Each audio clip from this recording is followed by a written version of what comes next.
नमस्कार दोस्तों। आज हम लोग 14 और 15 मई 2025 के जो महत्वपूर्ण जानकारी है, समाचार है, भारत के प्रतिष्ठित समाचार पत्र द हिंदू तथा इंडियन एक्सप्रेस में जो प्रकाशित हुए हैं उसके बारे में हम चर्चा करेंगे। ये दोनों समाचार पत्र सिविल सेवा के लिए बहुत महत्वपूर्ण है। सिविल सेवा की तैयारी करने वाले अभ्यर्थी इन समाचार पत्रों में से किसी एक समाचार पत्र को जरूर पढ़ते हैं। तो प्रतिदिन या एक से अधिक दिनों को मिलाकर मैं जो महत्वपूर्ण सूचना होती है, महत्वपूर्ण जानकारी होती है, परीक्षा उपयोगी होती है, न केवल उसके बारे में बताता हूँ बल्कि उसके बैकग्राउंड के बारे में भी आपको बताता हूँ, जिससे कम से कम समय में आपको समाचार पत्रों की सामान्य जानकारी मिल सके। और UPPCS pre, mains, RO, ARO, UPSC civil services pre mains एवं अन्य परीक्षाएं, एनडीए, सीडीएस, यूपी टीपीएससी, सभी के लिए ये डे टू डे की जो आपकी करंट इवेंट है ये महत्वपूर्ण है।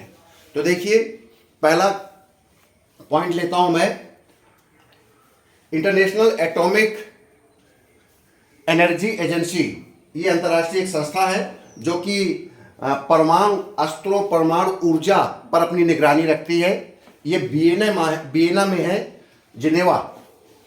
इन्होंने कहा है कि पाकिस्तान का जो परमाणु स्थान है, जहां पर न्यूक्लियर पावर प्लांट है, उसमें किसी प्रकार का लीकेज या रिसाव नहीं हुआ है।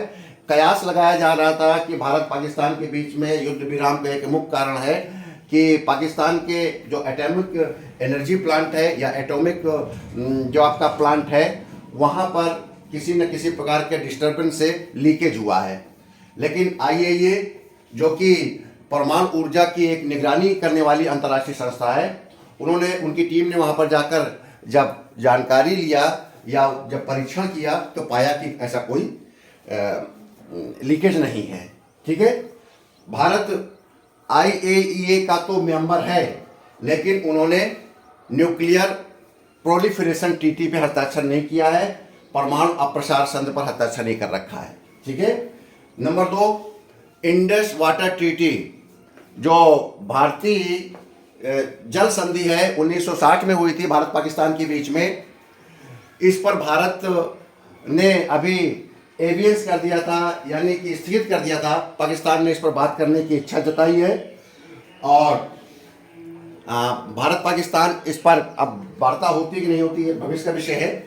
लेकिन इंडस वाटर ट्रीटी एक महत्वपूर्ण टॉपिक है और ये पेपर में आ सकता है। ठीक है।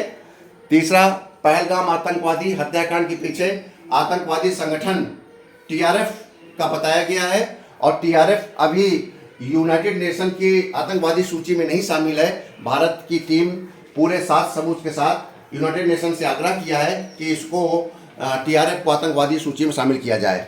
चौथी सूचना है, उत्तर प्रदेश के शहीद अशफाक उल्लाह खान, ये चिड़ियाघर का नाम है गोरखपुर के, वहाँ पर जो टिग्रे से मादा बाघ है उसको बर्ड फ्लू के कारण उसकी मृत्यु हुई है। ये बहुत इंपॉर्टेंट है, पेपर में आ सकता है, जिसके कारण आपके 20 मई तक सभी चिड़ियाघरों को बंद किया गया है। इसकी जांच की जा रही है, परीक्षण किया जा रहा है कि कहीं अन्य जानवरों पर तो ये नहीं फैला है। अगली महत्वपूर्ण सूचना जो कि सिविल सेवा के अभ्यर्थी तैयारी कर रहे हैं कि अजय कुमार, जो पूर्व रक्षा सचिव थे, वो यूपीएससी के यूनियन पब्लिक सर्विस कमीशन के अध्यक्ष नियुक्त किए गए हैं। 1985 बैच के केरल कैडर के अधिकारी रहे हैं और साइंस टेक्नोलॉजी में इनकी महारत हासिल होने के कारण इन्होंने डिजिटल इंडिया के क्षेत्र में बहुत काम किया है। ठीक है, इन्होंने डिजिटल इंडिया के क्षेत्र में बहुत काम किया। ये आईआईटी से बीटेक किया था और बिजनेस एडमिनिस्ट्रेशन और पीएचडी उन्होंने Carlson School of Management University of Minnesota से किया है। ये इलेक्ट्रॉनिक्स और आईटी में डिपार्टमेंट में भी एडिशनल सेक्रेटरी रहे हैं। डिजिटल इंडिया, यूपीआई, आधार, माई जीओवी, जेम, जीवन प्रमाण, इन सब क्षेत्रों में इनकी महत्वपूर्ण भूमिका रही है। ठीक है, आपको पता होना चाहिए यूनियन पब्लिक सर्विस कमीशन के अध्यक्ष के पद के लिए 6 वर्ष या 65 वर्ष, जो भी आयु पहले पूरी हो जाए, जो भी अवधि या आयु तब तक रहते हैं, इनका कार्यकाल 2027 तक रहेगा। इन्होंने ही अग्निवीर योजना भी लागू किया था। ठीक है, अगला है अमेरिकी राष्ट्रपति 4 दिवसीय मध्य पूर्व एशिया मिडिल ईस्ट एशिया के में निकले हुए हैं। सऊदी अरब की यात्रा कर चुके हैं, कतर, संयुक्त अरब अमीरात एवं सीरिया की यात्रा में है। सीरिया के राष्ट्रपति से मुलाकात उनकी सऊदी अरब में ही हो गई थी। ट्रंप ने सीरिया पर लंबे समय से चले आ रहे आर्थिक प्रतिबंधों को हटा लिया है। इजरायल शायद इससे नाराज हो सकता है, क्योंकि इजरायल सीरिया को अपना दुश्मन मानता है और ये मानता है कि सीरिया जिहादी है, और ये मानता है कि सीरिया के जो जिहादी हैं वो इजरायल के दुश्मन रहते हैं, इजरायल के खिलाफ काम करते हैं। ठीक है, आपको मैंने पहले बता रखा है कि सीरिया हो गए, ईरान हो गया, ये सब मिलकर, और जो आपके हमास हो गए, फिलिस्तीन है, ये इजरायल को लगातार परेशान करते हैं। तो अमेरिका इजरायल का मित्र है, लेकिन अमेरिका के द्वारा सीरिया के राष्ट्रपति अहमद अल सराह के ऊपर से सारे प्रतिबंध हटा दिए, आर्थिक प्रतिबंध हटा दिए, जबकि अहमद अल सराह को इजरायल जिहादी मानता है और अमेरिका की जेल में भी रहा है। अमेरिका ने इस पर इनाम भी घोषित कर रखा है, लेकिन अमेरिका का मानना है कि सीरिया अपने दूसरे तरीकों से हटकर अब अमेरिका की आर्थिक नीति को फॉलो करेगा और अमेरिका का सहयोग करेगा। तो इस प्रकार से इम्पोर्टेंट रहेगा ये क्वेश्चन सीरिया के संबंध में, क्योंकि सीरिया के जो वर्तमान में राष्ट्रपति हैं वो एक प्रकार के इजरायल के दुश्मन हैं और जिहादी माने जाते हैं। अगला बिंदु है रूस और यूक्रेन के बीच 15 मई यानी कि कल इनके बीच में वार्ता होनी थी और 30 दिनों का युद्ध विराम चल रहा है। आपको बता दें 24 फरवरी 2022 को रूस ने यूक्रेन पर विशेष सैन्य अभियान प्रारंभ किया था। उसको युद्ध न कहकर उन्होंने विशेष सैन्य अभियान कहा था और बड़ा हमला किया था। कई लाख लोग दोनों देशों के से मारे जा चुके हैं और इस युद्ध का विशेष सैन्य अभियान का मुख्य कारण रूस ये बताता है कि यूक्रेन पश्चिमी देशों के नज़दीक है, नाटो के नज़दीक है और ये देश रूस के लिए खतरा है, उसकी संप्रभुता के लिए खतरा है, इसलिए उसने यूक्रेन पर आक्रमण किया था। ठीक है, अगला है पॉइंट है कनाडा में लिबरल पार्टी के मार्क कार्ने प्रधानमंत्री बने हैं। उन्होंने जस्टिन ट्रूडो का स्थान लिया। अभी तक आप नाम सुनते थे कि कनाडा के प्रधानमंत्री जस्टिन ट्रूडो हैं। ठीक है, तो जस्टिन ट्रूडो के स्थान पर मार्क कार्ने प्रधानमंत्री बने, बहुत इंपॉर्टेंट है। और वहाँ पर भारत और इंडो कनाडाई मूल के 2 लोगों को मंत्री बनाया गया। दोनों बड़े पद हैं। अनीता आनंद 58 वर्षीय विदेश मंत्री बनाई गई हैं और मनिंदर सिंधु 41 वर्षीय अंतर्राष्ट्रीय व्यापार मंत्री इंटरनेशनल ट्रेड मिनिस्टर बनाए गए हैं और अनीता आनंद एक्सटर्नल अफेयर मिनिस्टर बनाई गई हैं। ठीक है, तो ये बहुत ही महत्वपूर्ण सूचना है। इजरायल और हमास के बीच में गाजा पट्टी में युद्ध चल रहा है। कल भी युद्ध किया और 70 लोग मारे गए।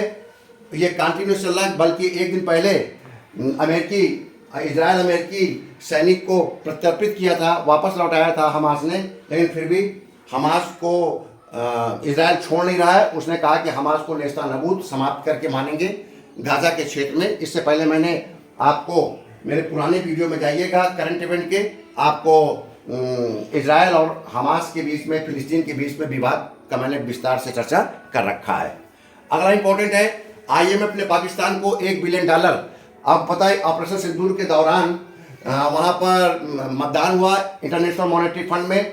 भारत ने मतदान से बाहर चला आया था, मतदान नहीं किया था। ठीक है, इसके बावजूद भी पाकिस्तान को $1 बिलियन का कर्ज का डिसबर्समेंट कर दिया गया है। उस दिन वोटिंग में सहमति व्यक्त की गई थी और 15 तारीख को इसको दे भी दिया गया है। ये एक्सटेंडेड फंड फैसिलिटीज़ के तहत दिया गया है। एक्सटेंडेड फंड फैसिलिटीज एक लॉन्ग टर्म लोन होता है जो कि 5 से 10 वर्षों के बीच में चुकाना होता है और ये गरीबी से निपटने, आर्थिक विकास करने तथा अपनी विपरीत परिस्थितियों से निकलने के लिए दिया जाता है। $7 बिलियन दिया जाना है, जिसमें से $2.1 बिलियन पाकिस्तान को दिया जा चुका है। ठीक है, इंटरनेशनल मॉनेटरी फंड की स्थापना 27 दिसंबर 1945 में ब्रेटन वुड्स सम्मेलन के दौरान हुई थी। इसका मुख्यालय वाशिंगटन DC है। भारत इसका संस्थापक सदस्य है। वर्तमान में इसके 190 देश हैं। ये संकटग्रस्त देशों को गरीबी हटाने के लिए और सदस्य देशों की वित्तीय आर्थिक स्थिति को सुधारने के लिए ये ऋण प्रदान करता है। इसमें सबसे बड़ा अंश अमेरिका का है, लेकिन भारत भी टॉप 10 देशों में आता है। ठीक है, इसकी वोटिंग पावर भी है, इसलिए बहुत से आलोचक यह भी कहते रहते हैं कि भारत कम से कम ऑपरेशन सिंदूर के दौरान हमें पाकिस्तान को ऋण न देने पर मना लेना चाहिए था IMF को, लेकिन इसी बीच में IMF ने अपने मतदान का प्रयोग करते हुए, मत का प्रयोग करते हुए उसको ऋण की स्वीकृति प्रदान कर दी। ठीक है, तो ये आपके महत्वपूर्ण 14-15 मई के करंट इवेंट्स है। एक और करंट इवेंट्स, लेकिन इसके बारे में मैंने एक विस्तार से आपको वीडियो बना दिया है, वो है हमारे 52वें chief justice of India, 52nd chief justice of India BR Gavai जी के बारे में। वो 15 तारीख को उन्होंने शपथ ग्रहण या 14 तारीख को शपथ ग्रहण किया। जो इनको शपथ ग्रहण भारत की राष्ट्रपति श्रीमती द्रौपदी मुर्मू जी ने कराया, और ये 52वें राष्ट्रपति हैं, बौद्ध धर्म को मानने वाले पहले राष्ट्रपति हैं, अनुसूचित जात के ये द्वितीय चीफ जस्टिस ऑफ इंडिया हैं। ठीक है, इनका कार्यकाल नवंबर 2025 तक रहेगा, लगभग 6 माह का इनका कार्यकाल रहेगा। इनके बारे में विस्तार से मैंने एक वीडियो बनाया है, 52nd chief justice of India BR गवाई साहब के बारे में। तो आपको ये मेरा एपिसोड या वीडियो आपको कैसा लगा? आपके कोई कमेंट्स हो या इसमें से किसी के बारे में विस्तार से आप वीडियो चाहते हो तो आप अवश्य कमेंट्स करिएगा, क्योंकि हमारा आपका जो संबंध है वो कमेंट्स के आधार पर है। और इसके अलावा ना तो कोई माध्यम है फ़ोन का और ना किसी प्रकार का लाइव सेशन है, तो केवल कमेंट्स ही हमारे आपके बीच में कम्युनिकेशन का एकमात्र माध्यम है। तो आप लोग अवश्य कमेंट्स अधिक से अधिक करें, और ये जो भी मैं करंट इवेंट बताता हूँ इससे आपके न केवल ज्ञान बढ़ेगा, आपका करंट विदेश नीति के संबंध में, आपके आर्थिक राजनीतिक विभिन्न क्षेत्रों में जो आप सामान्य अध्ययन के मेंस की तैयारी कर रहे हैं, प्री की तैयारी कर रहे हैं, उनके विभिन्न क्षेत्रों में आपकी एक बेहतर समझ बनकर आएगी। ठीक है, तो आप किताबों में आप पूरे समय लगे रहते हैं, कम से कम अगर आप 5 मिनट से 10 मिनट के बीच में मेरा वीडियो अगर प्रतिदिन देखते रहेंगे तो आपका करंट इवेंट्स, आपका पॉलिटी, आपका नेशनल इंटरनेशनल रिलेशंस, ठीक है, ये बहुत अधिक मजबूत हो जाएगा। आप किसी से भी डिस्कशन करते समय आपकी एक बेहतर समझ रहेगी, और किसी भी इंटरव्यू के लिए आप कॉन्फिडेंस से भरपूर रहेंगे। बहुत बहुत धन्यवाद।